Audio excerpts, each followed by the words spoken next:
தன்னோட கண்ணு முன்னாடியே ஒரு கார் இடிச்சு அவங்களோட பையனுக்கு கால உடைஞ்சு போயிடுது. ஆனா அப்ப கூட அந்த அம்மா மனசாட்சியே இல்லாம எப்பயாவது அவன் கீழே விழுந்தா கூட எந்திரிச்சு நடடா, இன்னும் வாழ்க்கையில பார்க்க வேண்டியது எவ்வளவோ இருக்கு, இப்ப இதுக்கே இப்படி படுத்துட்டா என்ன பண்றது, எந்திரிடா அப்படின்ற மாதிரி சொல்றாங்க.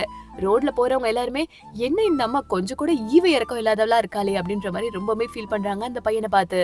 அவனும் கொஞ்சம் வளர்ந்த பிறகு அவங்க அம்மாவை பார்த்து, நீ ஏமா இன்னும் என்கிட்ட வெறுப்பாவே இருக்க, நான் அப்படி என்னமா தப்பு பண்ணேன், நான் பிறந்திருக்க கூடாதா சொல்லு, ஏமா என் மேல பாவமே காட்ட மாட்ற அப்படின்ற மாதிரி கேக்குறான். ஆனா அப்ப கூட அவங்க அம்மா, பாவம் காட்டினா பணம்லாம் வந்துருமா, இல்ல உன்னால இப்படி சாப்பிடதான் முடியுமா, ஒழுங்கா சாப்பிட்டுட்டு அடுத்த வேலை என்னமோ அதை பாரு அப்படின்ற மாதிரி சொல்றாங்க.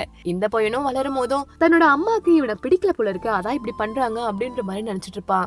இவனும் பெருசாகி வயசாகும் போது அவங்க அம்மாக்கு இன்னும் வயசாகுது. அவங்களுக்கு டிமென்ஷியான்ற ஒரு மறதி நோயும் இருக்கிறனால அவங்கள ஒரு ஹோம்ல அட்மிட் பண்ணிருப்பாங்க. ஆனா திடீர்னு ஒரு நாள் ஹோம்ல இருந்து கால் வருது, இந்த மாதிரி உங்க அம்மா இங்க இல்ல, இங்க இருந்து வெளியே எங்கேயோ போயிட்டாங்க, ப்ளீஸ் கொஞ்சம் நீங்களும் வாங்க அப்படின்ற மாதிரி கூப்பிடுவோம். இவரும் வேகமா போய் அந்த ஹோமுக்கு பக்கத்துலயே ஒரு இடத்துல வந்து உங்க அம்மா அங்க இருக்கிற பணியெல்லாம் பெருக்கிட்டு இருக்காங்க.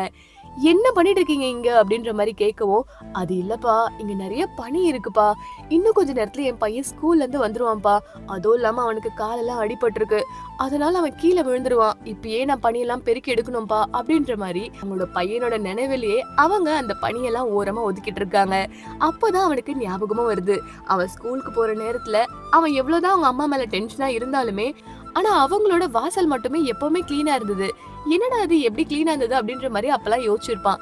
ஆனா கடைசியில அவங்க அம்மா அவ்வளவு வெறுப்ப காட்டினால்தான் இன்னைக்கு இவ்வளவு தூரம் அவனால வந்திருக்க முடியுது அப்படின்ற மாதிரி நினைச்சு அவங்க அம்மா அழும் போது, நீ ஏமா அழற, உன்னோட பையன் தான் உன்னை பத்தி தப்பா புரிஞ்சுக்க மறந்துட்டாமா அப்படின்ற மாதிரி இவரும் ஃபீல் பண்ணி அழறாரு. இவரோட அம்மா தன்னோட நல்லதுக்கு தான் பண்ணிருக்காங்கன்னு சொல்லி ரொம்பவே அவங்க அம்மாவை பத்தி நினைச்சு ரொம்பவே ஃபீல் பண்றாரு.